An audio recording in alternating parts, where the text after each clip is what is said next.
Hello and welcome to On Crime and Punishment. This is a podcast from the Center for Criminological Research at the University of Alberta. In this episode, Dr. Kevin Haggerty, one of the faculty members in the Department of Sociology at U of A, interviews Justin Piché, a professor in the Department of Criminology at the University of Ottawa. Their discussion focuses on COVID in Canadian prisons during the second wave of the pandemic. This was recorded in February of 2021, and my apologies, as the editor, I fell a little bit behind on working on the podcast, so we are playing catch up a little bit here. All right, so you can find this podcast on any of the platforms where podcasts are hosted: Apple Podcasts, Google Podcasts, Amazon Music, or most other podcast apps. If you're on Apple Podcasts, please go to the Apple Podcast Store and give us a nice review. It helps move us up in the search algorithm. Like, comment, and subscribe on YouTube, and follow us on Twitter at @CCR_U of A. Enjoy the conversation. Okay, welcome. We are today doing a follow-up discussion with Dr. Justin Piché at the University of Ottawa. We were just sort of comparing numbers. We spoke earlier, and that would have been early November 2020. As we speak now, it is early February 2021. There have been a series of important developments related to COVID and incarceration and some vaccine developments. So we thought it'd just be an opportunity to update how things are going, what's important. And that's the plan. How are you doing, Justin? Good. Yourself? Doing well. As you know, it is minus 35 in Edmonton, so we're doing fantastic. So I guess the place to start, it has been a few months now since we talked. As I said, there's been some important developments related to COVID and incarceration. I thought maybe you would just kind of give us a summary of your sense of what's been happening and what's important.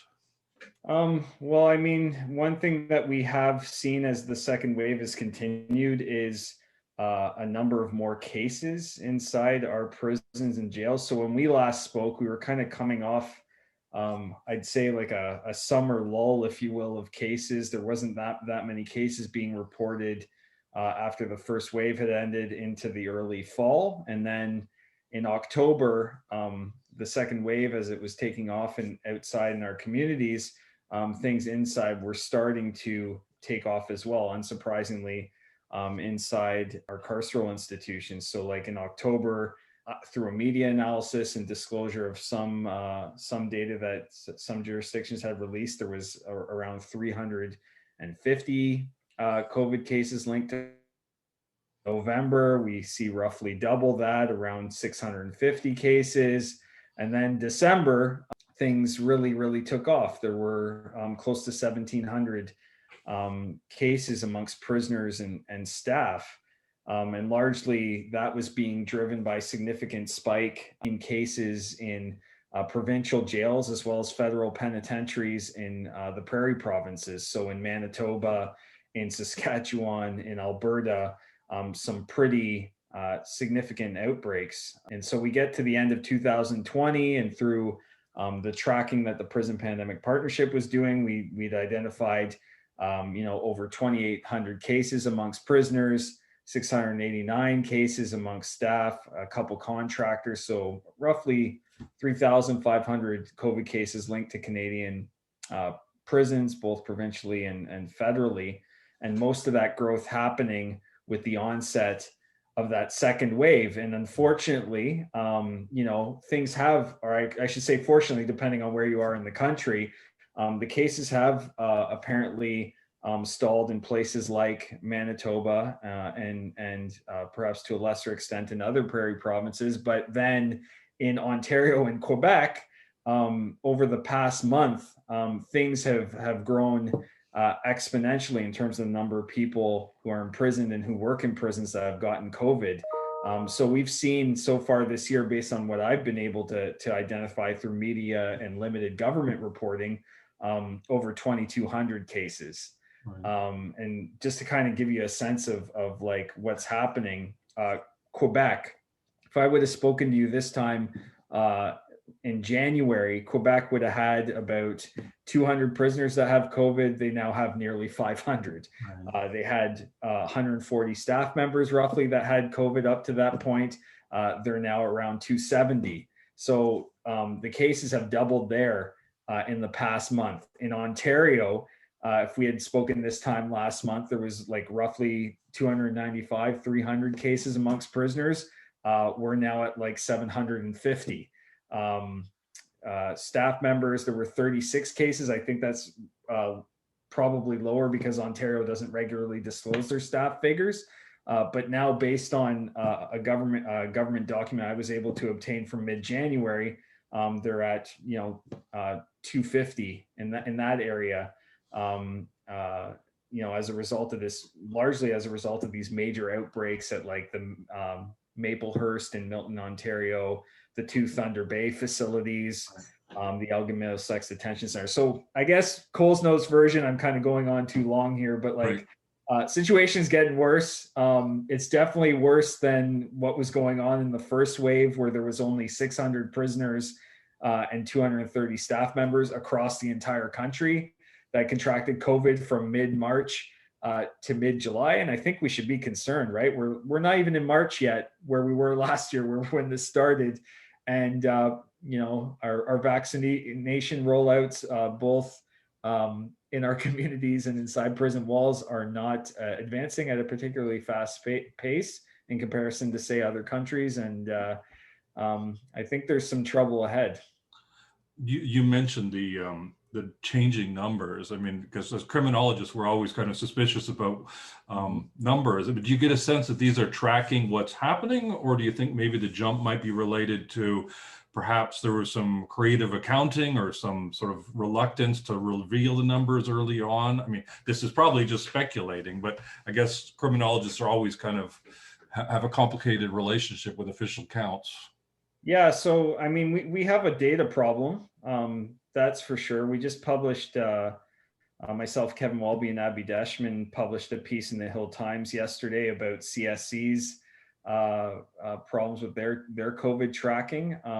We're pretty limited with the data as far as the numbers go. So like Manitoba is very good. Every weekday they release their numbers with prisoners and staff. Quebec does the same thing. Ontario only releases the number of prisoner cases on usually a daily basis on weekdays. Correctional Service Canada, which runs federal penitentiaries, does the same thing. And then other jurisdictions were kind of basically relying on media reporting, and how they've been tracking things is they see, for instance, outbreak from a local public health office, say in Edmonton. They see outbreak in Edmonton institution, but those outbreaks don't tell us how many people, whether they're prisoners or staff. So then the media has to go do the digging, and then they're waiting for the numbers, and often they don't get them. So like as an example, in Alberta, we had tracked down through media reporting around 780 cases linked to Alberta prisons by this time last month in January. And then, so the Prison Pandemic Partnership, we released these numbers to kind of do a comparison across the country. And then a couple weeks later, an Edmonton Journal reporter gets some FOI requests back, and suddenly we learned that Alberta has had over 1,200 cases linked to their prison since the pandemic. So there's a 400 case jump. Something similar happened in BC, where, and they've had considerably less cases than others as far as we know. They had said that since the beginning of the pandemic, they had roughly around 30 to 40 cases beginning of January, and then suddenly a couple outbreaks happened, and they weren't huge outbreaks by any means, but then we find out, oh, actually there's close to 150 cases that had previously not been reported in the news media. So we should be suspicious of the data. And like I'm saying, it's really hard to track this. Like if someone asked me to do a grid of like, here's the new cases throughout the pandemic that would match like the public health numbers of the general situation in Canada, it'd be absolutely impossible, because I can't tell you when the outbreaks started.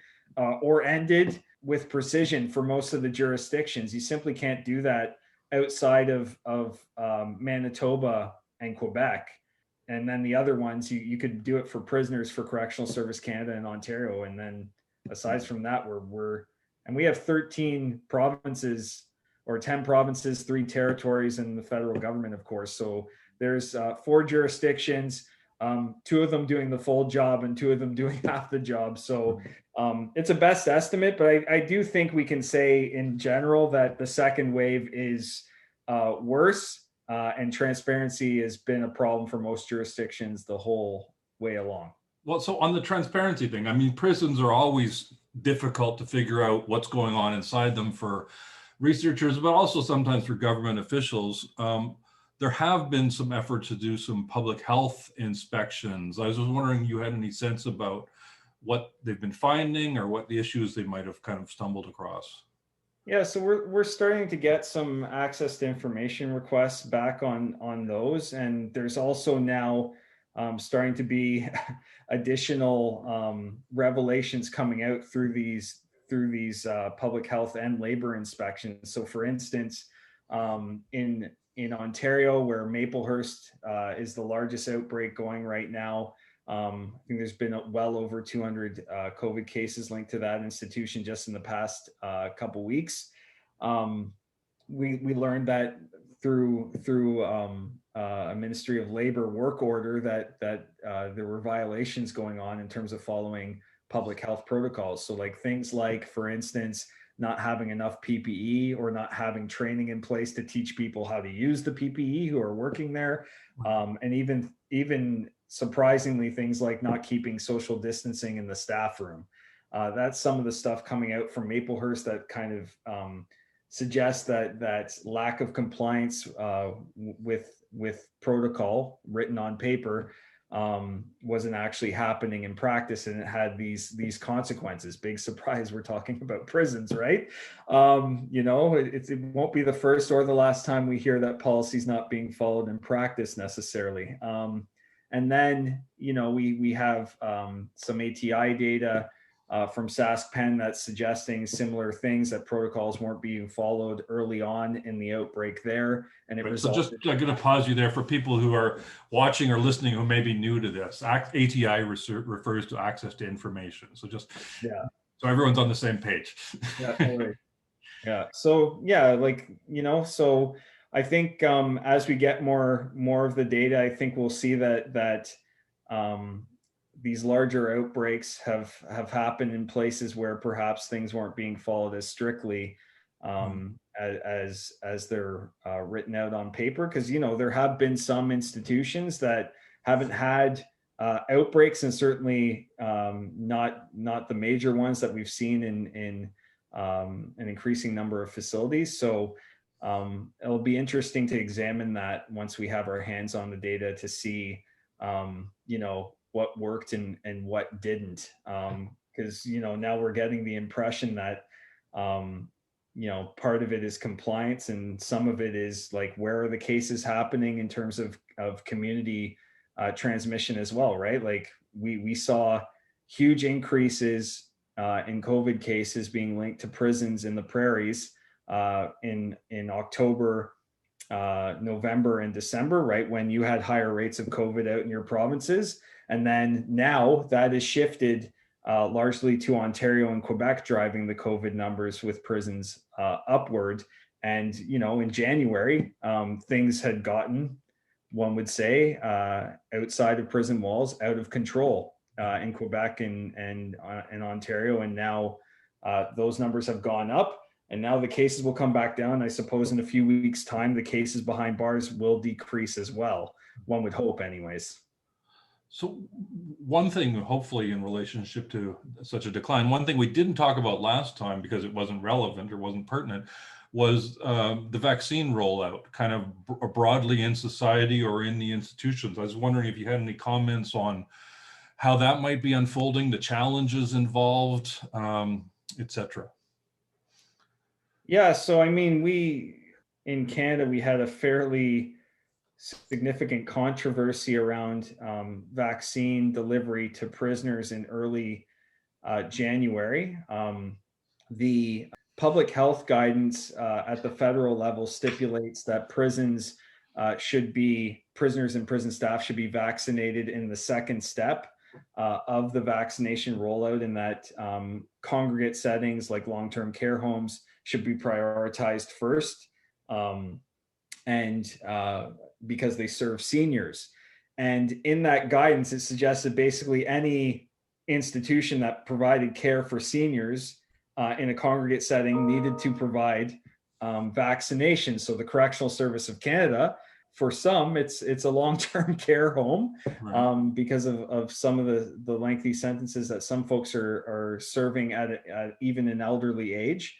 And so they identified 600 prisoners that met that long-term senior care criteria, and proceeded ahead with a plan to vaccinate them. Well, the leader of the opposition, Aaron O'Toole, who heads the Conservative Party of Canada, said, and I quote, our government wouldn't vaccinate, criminals. We have to vaccinate everyone else instead. So that wasn't a quote, that was a paraphrase, quite loose on my part. Anyways, so that generated a controversy around, should prisoners have access to vaccines before everyone else?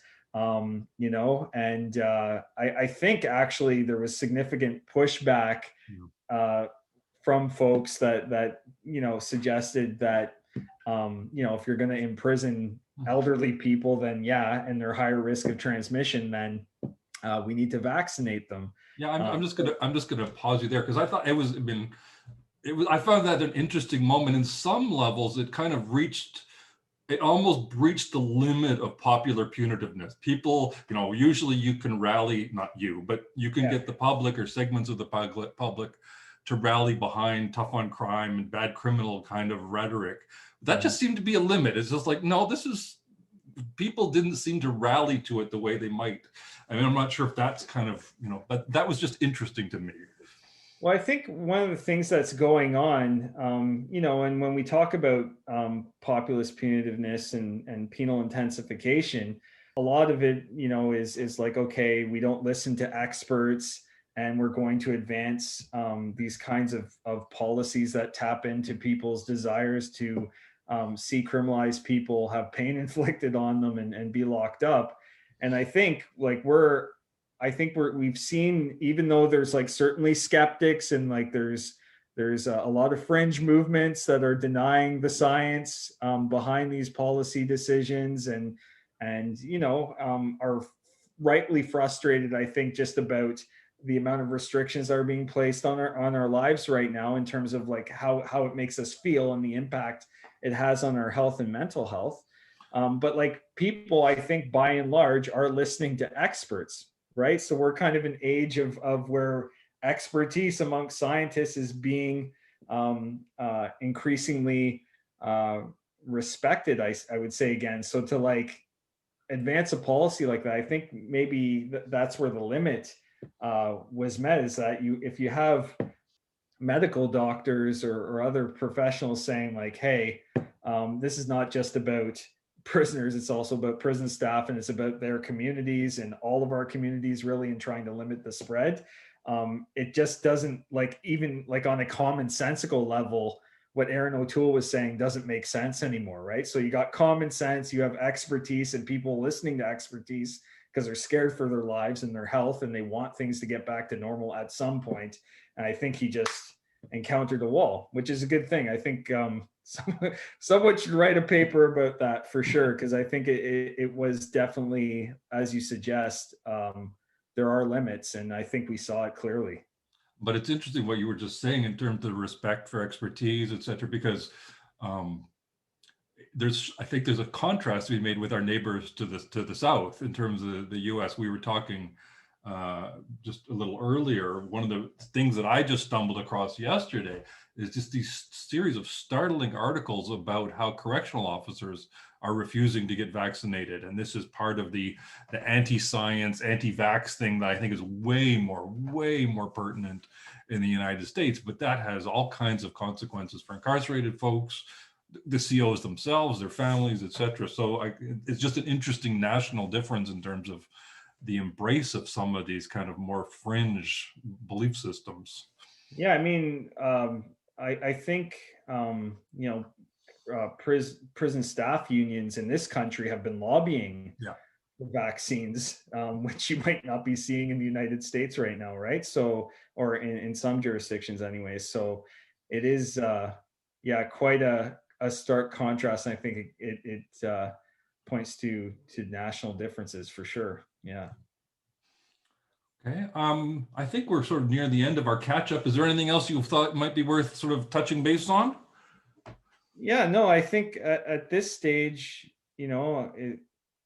I think the other thing that's been interesting to see is the stall around sustaining depopulation numbers, right? So I could just maybe speak to Ontario for a second, but when we last spoke, I think, if I recall correctly, we were talking about how Ontario was among the jurisdictions that significantly reduced its prison population through diversion and decarceration initiatives. Like we decreased in the first wave by roughly a third, Right. and now we've seen in recent weeks we're learning that we're at only a 14% decrease in pre-pandemic levels. So the jails have slowly filled up as COVID has resurged in a big way behind and beyond prison walls, right? And I think that's a function of what's happening pandemic-wise in terms of the spread of COVID in our communities more generally, as well as the fact that,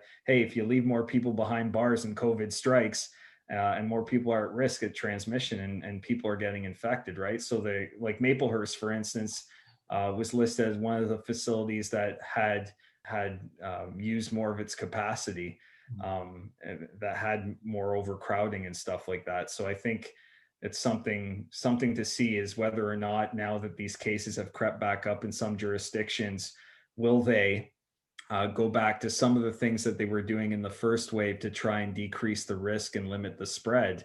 Will police again think about releasing more people on their own recognizance? Will Crown attorneys and defense attorneys engage in bail consent agreements? Will judges and justices of the peace release more people on bail? Will we be using temporary absences more and letting people out on early release? Time will tell, I suppose. But I think now that there's like labor orders and health inspections going on, and health authorities stepping in on these outbreaks during the second wave, we may see again different kinds of pressure that may result in these reductions in imprisonment this second wave, but perhaps not, right? Like perhaps they're just going to say we've got bigger fish to fry and there's not enough prisoners that are dying, so we don't care. Which is, I mean, that's a story too, right? The mortality rate, I think within Canadian prisons, with respect to COVID, is not high in comparison to the United States. So there is, I guess we could say, if there's anything to, I don't even know if we can give them credit for this or not, because it may be a function in the provincial system of having younger prisoners, but it seems CSC has been able to, even though 5 prisoners have died at the federal level, been able to protect a lot of the elderly prisoners, or at least make sure they're not dying, even though they're going to be living with comorbidities potentially for a long time, potentially the rest of their lives. And but at the provincial level, younger prisoners, and so perhaps they're just dealing with this better in the US, because they have so many laws that have seen people serve these lengthy sentences, that they're just seeing more deaths as a result. So that'll be something interesting to look into, to see, is it something that prison authorities are doing right, or is it a function of like the demographics of the people that are in there and how that's different from the US? The health profile of people and the age profile, etc. Yeah, I mean, I think sort of it's a good place to end, because it is the big question with all of this, is the what are the lingering after effects of this? Do we learn some lessons, or do we just revert back to kind of where we were before? So I think that's unanswered. And so I think that's great. Okay. Thank you. We'll touch base again at some point, but for now, stay warm and stay healthy. All right, you too. Take care. Thank you so much for joining us for this conversation. Once again, you can subscribe to the podcast on Apple Podcasts, Google Podcasts, Amazon Music, and most other places that podcasts are found. If you're in the Apple Podcast Store, give us a nice 5-star rating. It helps with the search algorithm. And remember to follow us on social media.